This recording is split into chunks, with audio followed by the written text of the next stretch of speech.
ان شاء الله انكم تكونوا على خير وفي احسن الاحوال يا ربي. اليوم جيتكم بواحد الوصفه اللي رائعه ومجربه، وصفه ضد الكلف والتصبغات. هاد الوصفه راها مجربه وغادي تشكروني عليها.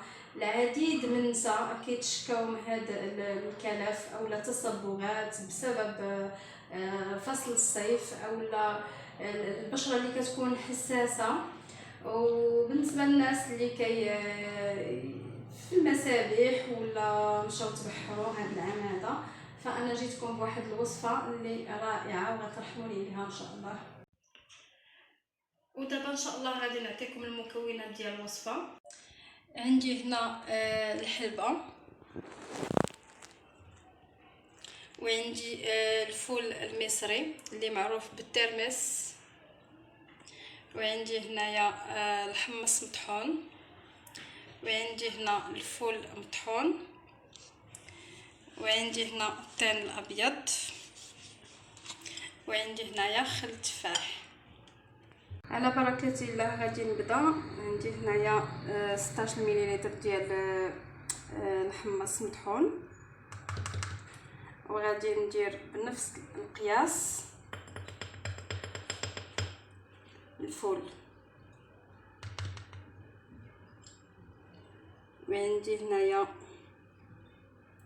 2.5 مليلتر ديال الترمس اللي هو الفول المصري، ما غاديش ندير واحد الكميه كبيره.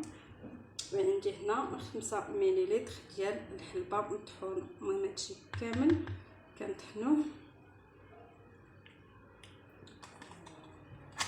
وغادي ناخذ الطين الابيض.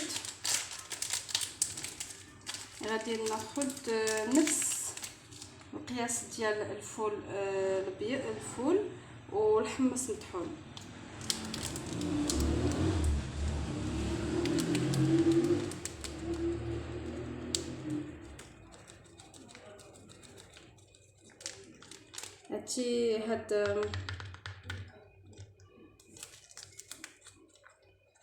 هاد الباكي هادو ديال الطين الابيض صراحه كي مصوبينه في لا سوسيتي كي مقادينه مغربل مصفي، صراحه غزال.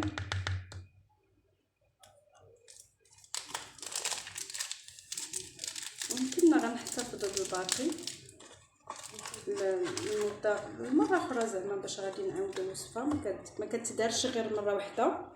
راكم عارفين الكلف والتصبغات، فهي على واحد 15 20 حتى لشهر يمكن لك انك ديري الوصفه. بسم الله.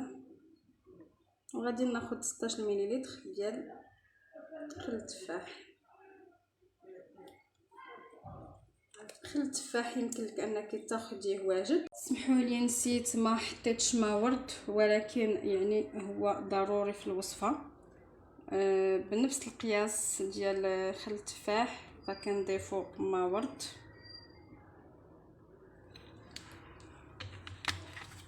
اللي بغات تنقص خل التفاح فليلها الاختيار، يعني كل واحد شنو كيوافقو في لابو ديالو، ولكن راه زوين.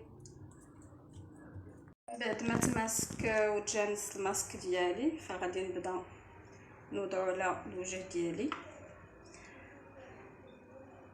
بالنسبه للبشره الحساسه كنصح ان دير هاد الماسك او قناع غير 15 دقيقه. وبالنسبه للبشره العاديه فغادي ديروا حتى لنصف ساعه، هي البشره الجافه. والبشره الدهنيه فغتخليه 45 دقيقه.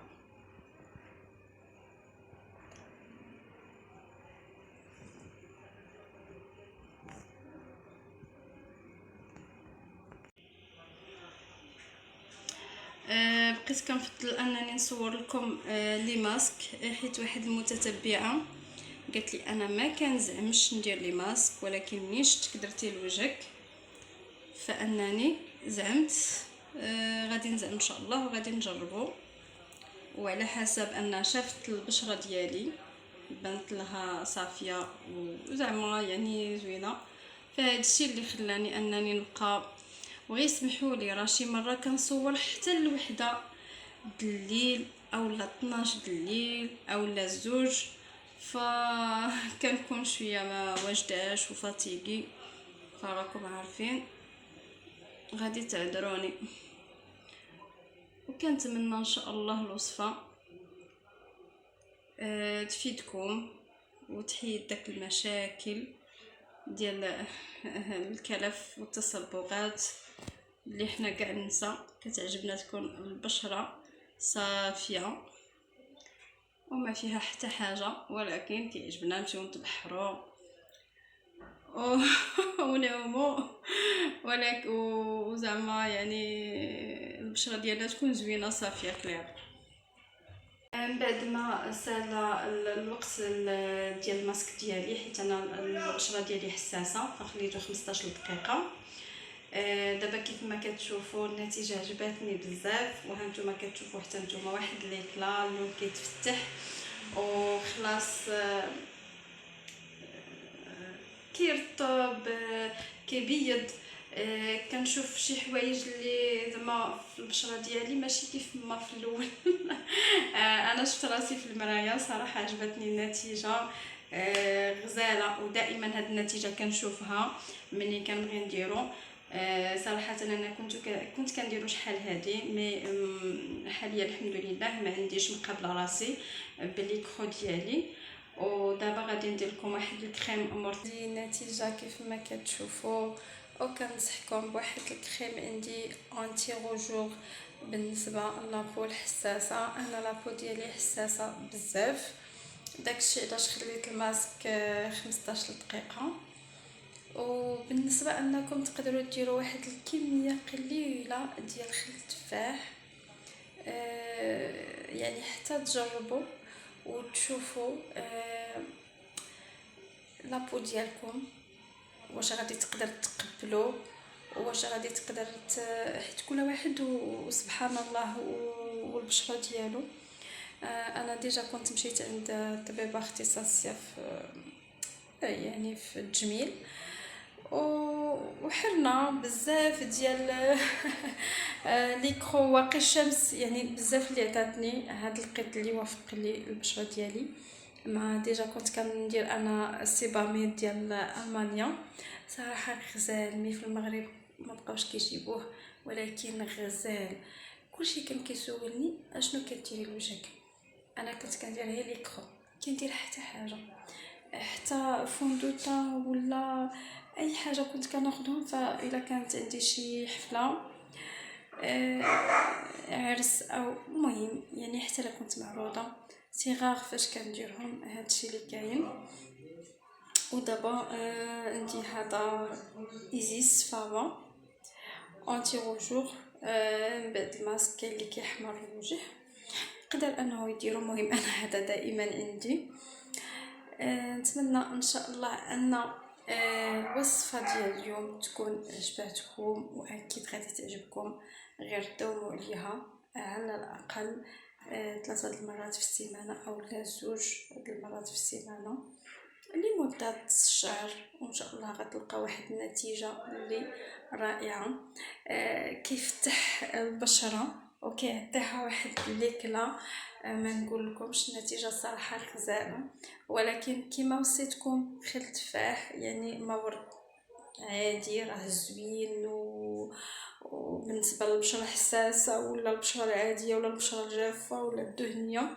ولكن خل التفاح يعني دير واحد القياس قليل حتى تشوف البشره ديالك واش غادي تقبلوا ولا لا. دائما حتى الاختصاصيين في التجميل كيمشيو معاك كيعطيوك برودوي كيقدر يولمك كيقدر لا، كيمشيو معاك ايطاب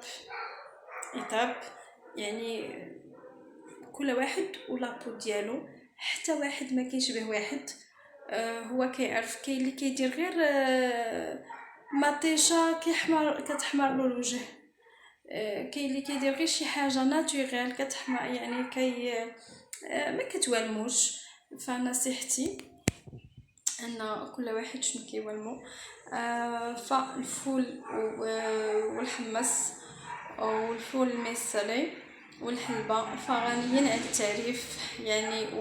والطيل الابيض فهما غنيين عن التعريف ومفيدين بزاف للبشره. وكما درت الكريم المرطب ديالي، لانكم عارفين الطين كينشف شي شويه الوجه. وابخي على ما شويه الوجه رطب غادي ندير الكريم ديالي انتي غوجور. غادي نوزع شويه شويه.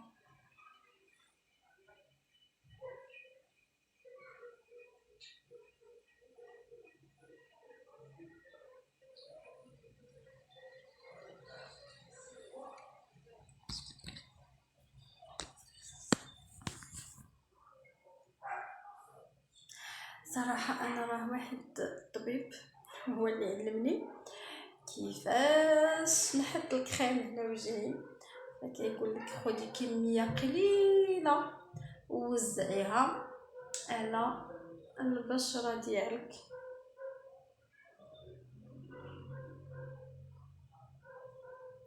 منها كتكون طريقه اقتصاديه وفي نفس الوقت كتحطي على لابو ديالك الكافي، القياس الكافي اللي غادي تمتصو البشره. كيقول لك حط نقيطه نقيطه نقيطه نقيطه ومن بعد وزعها كانها بحال دروبه. والصراحه علمني واحد القضيه زوينه خديت عليه.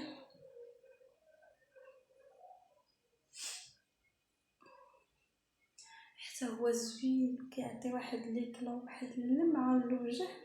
صراحه انا ديجا كنديرو فهو غزال. انا صراحه غير فاش كنخرج هي الشمس شي مرة يعني خدودي كيحماروا، فكندير دائما كريم انتي غوجور.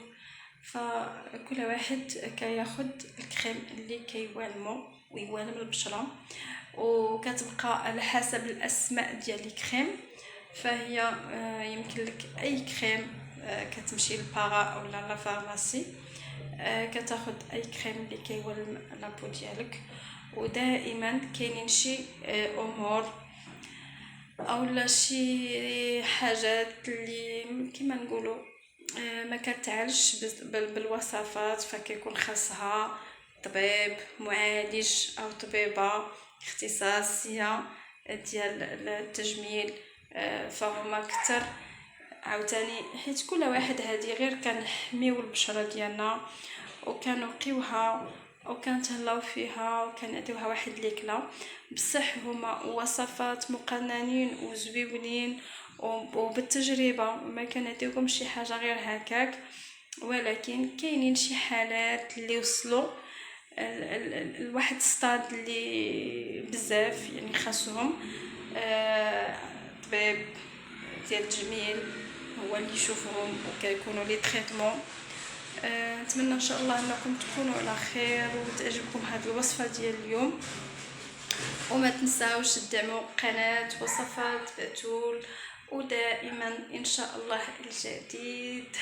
وما تنساوش اللايك والتعليق الزوينه ديالكم. واللي جرب شي حاجه يقول لي ديجا راه جربتها ونفعتني. ونتمنى ان شاء الله تبقاو على خير يا ربي.